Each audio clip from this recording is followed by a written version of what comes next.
All right, real quick, guys, I wanted to follow up my video about Earn by Time, and I wanted to follow up and speak on some things that I see and a strategy that I've been implementing since doing that Earn by Time video. Find off-peak times and off-peak days. Now, off-peak days for me are, which are slow days. Monday, Tuesday, and Wednesdays are my slow days, and typically in most areas, those are the slow days. So Monday, Tuesday, and Wednesdays are the days that I focus on Earn by Time, and I really only focus on it if I'm working breakfast time or late night. You can do it for breakfast and lunch.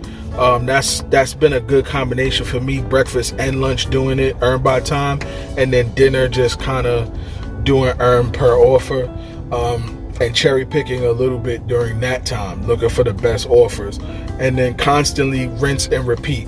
The reason why is because with this new program that they're going to be implementing and rolling out, we've already seen it's rolled out in a few cities, and it'll probably be hitting everybody else most likely by the end of the summer, or if not the end of the summer, by the fall, because we know how DoorDash does.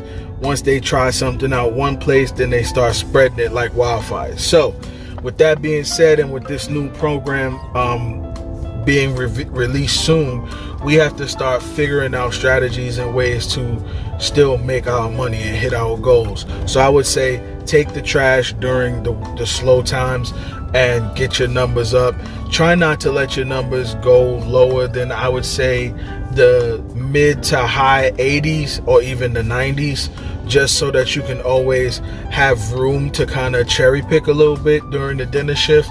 I would say, like, really try to stay with the 90s, and then once you get to your dinner shift, then you can really be selective and let your numbers kind of go down, and then rinse and repeat and get your numbers back up. Utilize Earn by Time as a tool for you to just help you get your numbers up, because they will keep you more busy.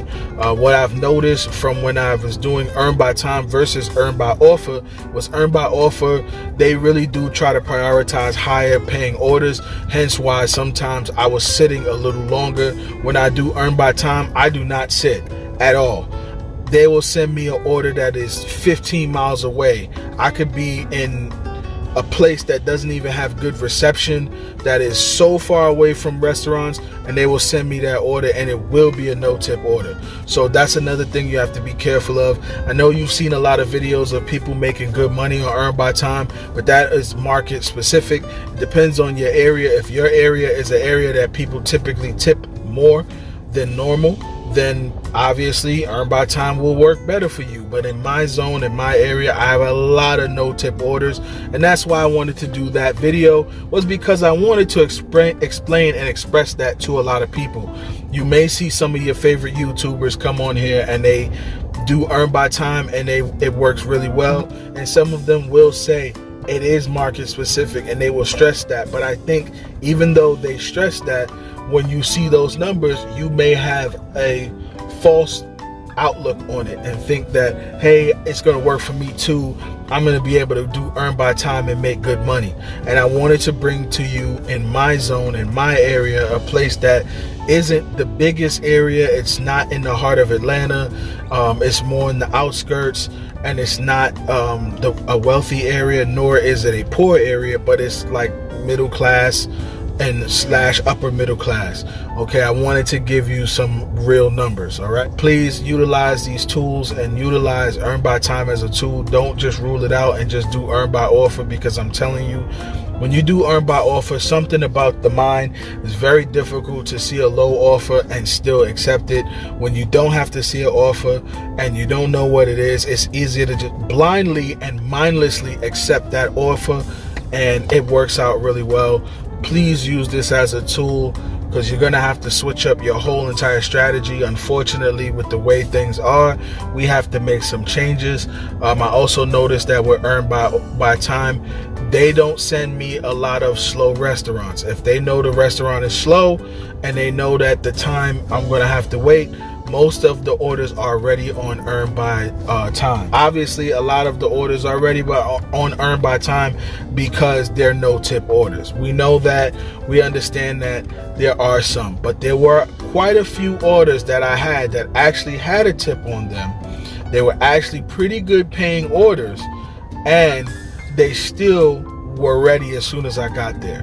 Something about Earn by Time, DoorDash has their algorithm, to me, okay, this is just my opinion, I am not an expert. My observation is DoorDash sends you the order when it's really, they know it's going to be ready. They're more accurate with the time. They don't send it early like they do on Earn by Offer. Every order that I got on Earn by Offer that you saw in that video, every last one of them I had to wait for. Every last one of them. I'm not exaggerating. Now, some was only maybe a few minutes, while others were 15-20 minutes. I have my own assumption, and my thought process is they want to balance out the pay. Earn by Offer versus Earn by Time, I was pretty much making the same amount of money, give or take. I was just making more money on Earn by Offer versus on tips, whereas Earn by Time, I was making more money for my actual time doing the order. Obviously, I have to do some more research, and I have to do some more orders and do it for a couple of months and see what happens. But I feel like the algorithm was doing that because they realized what I was doing, that I was teeter-tottering between Earn by Time and Earn per offer, okay? So you have to do your own research, do your own analysis, and see what you come up with. But that is the end of it for me. I am about to be done. I'm wrapping this video up. So I'll see y'all next time. Peace.